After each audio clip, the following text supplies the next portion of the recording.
Tartivelingan hayat. Roman. Abdori Mustafa Abdurahim. 1. bölüm. 15. qism. Nurxonning insofsizlik bilan ko'zlarini chakchaytib degan gapi Mavludning qon besimini 200 ga chiqarib atgan bo'lib, turishmasang uyimdan yo'q qilish deb qo'yib, ochiqlab g'udirganicha kutubxonaga kirib ketdi.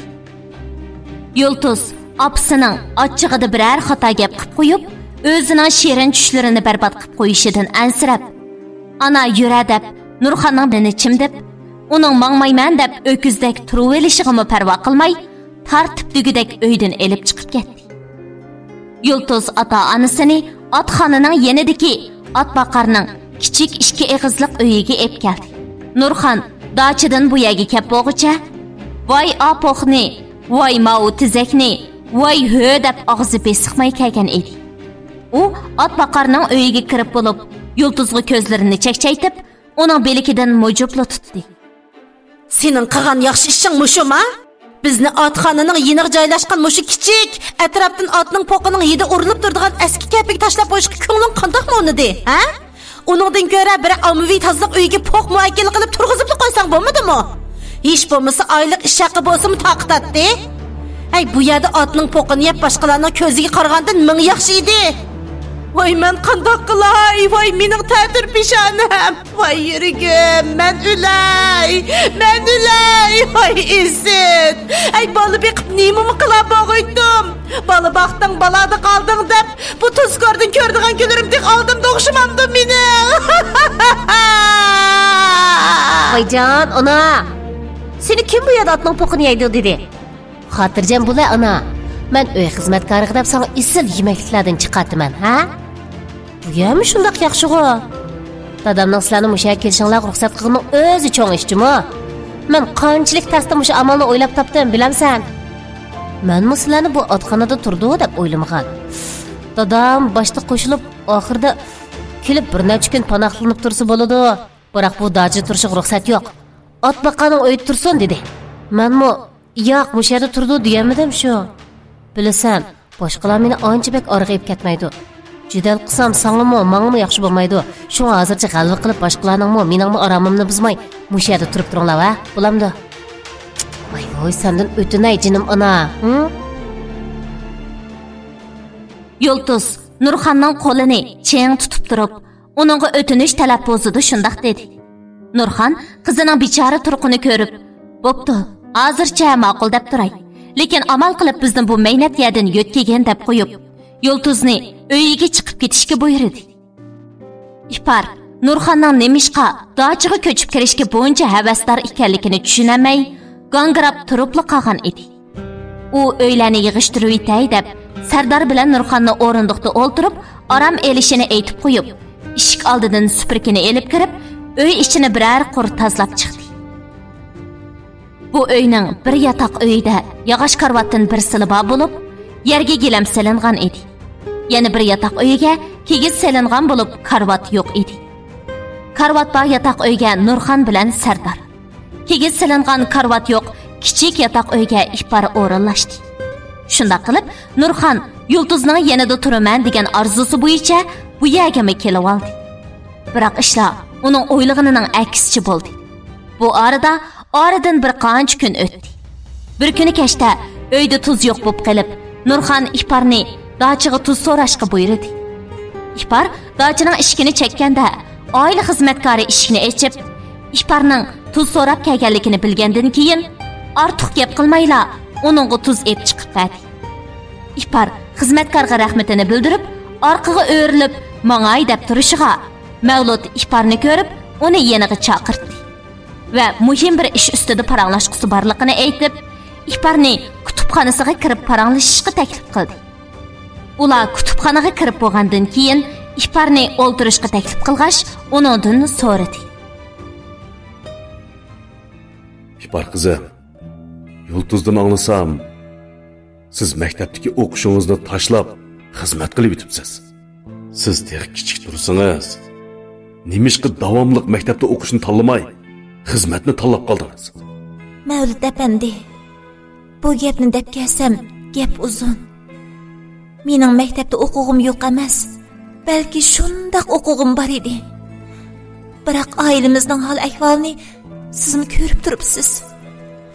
Iqtisodimiz yer bermaganligi uchun maktabga topshiradigan o'qish pulini topshira olmay, shu maktabdan amalsiz chekinishga majbur bo'ldim. Men kunduzi maktabda o'qib, kechda darsdan tushganda soatlik xizmatchi bo'lib ishlab, o'qish pulimni o'zim g'amlamoqchi bo'lgan edim. Biroq dadamning gadinda qarz bo'lganligi uchun, "Ana, sen maktabda o'qimay, butun kunlik xizmatchi bo'lib ishlab dadangning qarzini qaytarishga yordamda bo'l" deganligi uchun amalsiz o'qishdan chekinishga majbur bo'ldim. Bo'lmasa mening o'qishga o'tdek ishtiyoqim bor. Lekin hozirmi maktabda o'qish orzuyimdan voz kechib baxmadim. Keyin dadamning qarzlari tugab, ishlarimiz yaxshi bo'lganda, cho'nglar ma'rif kursiga tizimlatib bo'lsa-mu, o'qish orzuyimni amalga oshiraman. Ba'zida yulduzning o'rnida men bo'lib qolsam, nima degan yaxshi bo'ladi deb o'ylab qolaman. Chunki onam menga qaraganda yulduzga eng amroq. Meni maktabda o'qimay ishlagan degani bilan yulduzni davomli o'qigan deydi. Biroq yulduz o'qishga qiziqmaganligi uchun onamning shuncha yolvorishlarga parvo qilmay, maktabning qoida tuzumlariga qayta xiloflik qilganligi uchun maktab uni o'qishdan chekindiribdi. U haqiqatan bek talaylik. Gerçi maktabda yaxshi o'qiganmagan bo'lsa-mu, turmushning g'amidan ansiramaydi. Yanada sizga o'xshash tog'dagi yulanchik bo'ladigan dadasi bor. Lekin men o'xshamayman. Mening ota-onam yonimda bor. Buningdan olamcha minnatdorman. Biroq maktabda o'qiganmaganlik sababli yaxshi xizmat o'rinlarida xizmat qilish fursatidan mahrum qoldim. Buningdan keyingi turmushimning qanday bo'lishi mening tirishchiligimga, qanchalik badal to'lashimga bog'liq bo'lib qoldi. Lekin bel qo'yib etmayman. Hamon bir kuni o'zimning arzu-armonlarimga cho'qim yetadiganligimga ishonaman. Chunki shuninggacha nima kun ko'rsam, tishimni tishlab, hammaga dodillik bilan yuzlanaman. Atla, mavi ishni ko'mamdigan, onam tamoq qilayotgan, uyda tuz yo'q, meni tuz ektirishga chiqayotgandi. Hozir meni saqlab o'ltirdi, sat bo'ldi-ya. O'zimni bilib bilmay sizga dardimni to'kib ketibdiman. Gaplarimni zerikmay anglab berganingiz uchun ko'p rahmat aytaman. Amsi men chiqay. Fursat bo'lsa yana mo'ngdishamiz. To'xtab turing qizim. Mening oldimda qo'rinib qolmay, erkin paranglashsangiz bo'laverdi. Menmi sizning dadingizga o'xshash. Men sizni tunji qitim ko'rganda, ichimda bir xil tuyg'u sizni menga bu sening qizing degandek bo'lgan edi. Ko'zlaringizga qarab, Mavludaning simasini ko'rgandekmi bo'lgan edim. Biroq keyin mening qizim siz emas, balki yulduzgan. Shundaqdimi hech qisi yo'q. U mening o'z qizim. Lekin sizmi mening qizimga o'xshash. Bundan keyin bunda takalluf qiladigan so'z iboralarni ishlatmasligingizni umid qilaman. Sizdan so'rab baqsam, sizning bir tarafdan o'qishingizni davomlashtirgash, yana bir tarafdan xizmat qilgingiz bormi? Albatta bor. Biroq hozir u mumkin emas-da. Nimaga mumkin bo'lmoqdak? Siz hozir chiqib xotirjam orom elavering. At deganda bir ayaga ketmay turing. Arslan sizni og'ili keladi. Atidan boshlab mening shirkatimga ishga tushing. Bir katib olmoqchi edim. Katib izlabmi yurmay bo'ldi. Ondan maktabning ishini Arslan sizga tushuntirib qo'ydi. Amsa apingiz saqlab qolmasin. Menga bering qizim. Ha? Aras. Bundan keyin meni Mavlud apandi demay, Mavlud dada deb chaqiring, bo'lamdi? Shundoq chaqirsangiz boshqacha yiqimliq anglanadi ekan. Ipar Mavludning gaplarini anglab, bu degandan boshqani deganmay, xushalliqda rahmatini bildirib, qo'lida tutib turgan piyoladagi tuzni ko'krigiga ching yoqqanicha taqlab chiqib ketdi. Mavlud Iparning xush bo'lgan holatini ko'rib, uni ixtiyorsizlik kulib soldi. Ipar, bu xush xabarni onamga desam, cho'qim xush bo'ladi deb oldirab uyga kirdi. Biroq kim bilsin, Nurxon qo'lida cho'mishni tutib, eshik oldida kolla kesar azmatdek qarab turadi. U Iparning kirganini ko'rib, cho'mish bilan uning beshig'ini soldi va hurpiyib turib, shundoq dedi. Voyjon! Ishingni yeydigan juvay nimak? Tuz so'rab kir desam, nimandaq tasdiq kirsan, ha? Qarab tursam dachiq kirib ketib, hajab uzun yo'qadigan sen. Chiroyingga qarsam gul qaqalaring echilib ketibdi. Biroz pishirib tayyor qilib qo'yibdi-ku ya sana, ha? Ayta. U uyda nima qilding?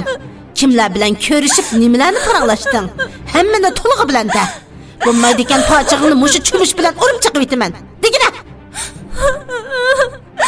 Ishlimi qilmadim ana.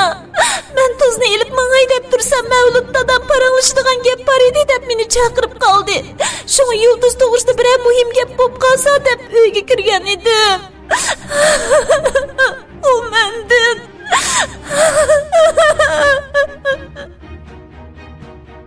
İhbar Mavlud bilan bo'lgan paranglarining hammani Nurxonga aytib berdi. Va o'zining atidan boshlab Mavludning shirkatiga ishga tushadiganligini, yana texi maktabdimi davomli o'qish orzusining amalga oshadiganligini deganda, Nurxon qo'lidagi cho'mish bilan o'zining beshiga urib, orqadan sarangdek chalva qashqa boshladi. Voy men qanday qilay? Mavshori qurqur nima deydi endi? Mavlud dadam deydi ya. Ay kirtish to'qqalla. Mavlud apandi sening dadang emas, balki Yulduzning dadasi, uqdingmi? Mening qizimning dadasini o'zingni qilmoqchimiyding? Yana texi u seni shirkatiga xizmatga qabul qildimi? Ay maktabdami davomli o'qiysan texi, shundaqmi? Sen bichora Yulduz qizimning dadasi nimalarni deb uning kallasini aylantirib, bu ishlarni qilding, buni bilmadim. Men hozirli Yulduzga telefon qilib ishning jarayonini surishtirman. Navoda menga demagan bir gapingni bilib qoladigan bo'lsam, tug'ilganimga dod pam deb tegizatmaganimni-ku. Nurxon ko'nglikining yengini jaynikiga chitirib, ko'ksiga qistirib olgan yonfonini injiqlab turib oldi. Va Yulduzga telefon qilib, bo'lgan ahvollarning hammini deb, bu ishni aniqlashni aytdi. Yulduz opasiga sal turib telefon qaytaray deb qo'yib, telefonni qo'ydi-da, darrov Mavludning yoniga kirdi. U Mavludga İhbarni nemishqa shirkatga ishga qabul qilganligini, shundaqla nemishqa uningga o'qish fursati yaratib berganligini so'rab turib oldi. Mavlud İhbar bilan bo'lgan paranglarini, shundaqla İhbarning o'ziga to'kib bergan dardini anglagandan keyin uningga hesdashlik qilib, shundaq qilganligini, Yulduzning qaytadan maktabga berib, tashlab qo'ygan o'qishini davomlashtirishini aytdi. Yulduz Mavludning so'zlarini anglab, İhbar degan ishpiyon meni chiqibdi deb o'ylab, Mavludga o'zining maktabda yaxshi o'quvchisi borligini, biroq Nurxon bilan İhbar sabablik o'qiyanmaganligini, İhbarning o'zini bichora ko'rsatish uchun gaplarni ko'ptirib so'zlaganligini deb, bir to'qa yolg'on yavodoq gaplarni qilib atgandan keyin İhbarni tabriklab qo'yib kiray deb qo'yib, Mavludning kutubxonasidan ayrildi-da, mushtumini chang tukkunicha Udul atxonga qarab yurib ketdi. İhbar shu tapda qo'llari gumbazdek va Nurxonning tayiqini yeb, yig'lab o'ltiradi. Hey, bu bichoraga nima kun bu endi? Ana bola ikkisi rostilla odammidu yoki? Yulduz eshikdan İhbar deb varqirg'inicha kirdi-da, Udul berib, uning yuziga ikki shapaloq soldi. Va İhbarning gelini siqib turib, g'azab bilan shundoq dedi. O afet karakterlik parazit. Meni dadamga chiqishtirishni sana kim qo'ydi? Ha? Tüfe! Sen texin nomus qilmay meni dadamni Mavlud dadam deb ketibsan-a? U yo'g'on bash. Sen degan bir maynat oshxonaning yundiqansidan chiqolmaydigan yundikash. Qo'y salayting bilan meni dadamni dada deb chaqirsan, ha? Musha atting bilan meni dadamning, yo'q, meni shirkatimga berib ishga tushmoqchimi? Senmi? Sening sababingdan men o'sha o'lgur maktabga berib qo'ydidan o'qiydigan bo'ldim. Laysu degan yana laysu-da. Mening uyimga kelib turganing yetmagindek. Endi mening shirkatimga berib ishlaysan degina? Nomusni bilmaydigan tegib paskana. Yulduz İhbarni bo'lishiga haqoratlab, tillaydigan gaplari tugab qolsa, uning beshini noqib, ona bola ikkisi xuddi birsiga helali bosqinchilik qiladigandek bir holatda İhbarning heli u yerini, heli bu yerini chimdab, holi qanmay o'tadi. Sardar sirtdan qaytib kirayotgan bo'lib, uy ichidagi varang-churongni anglagandan keyin yuguribgina uyga kirdi va Nurxon bilan Yulduzning İhbarni dushkanlayotganligini ko'rib, g'azabdan varqirab tashladi. Her işkin kolunu tatış. O namussuzlar. Senle kimnin uydu turup kimni bozak kılışmat sen? Ha? Hı, boldu bes. Ben çidemedim.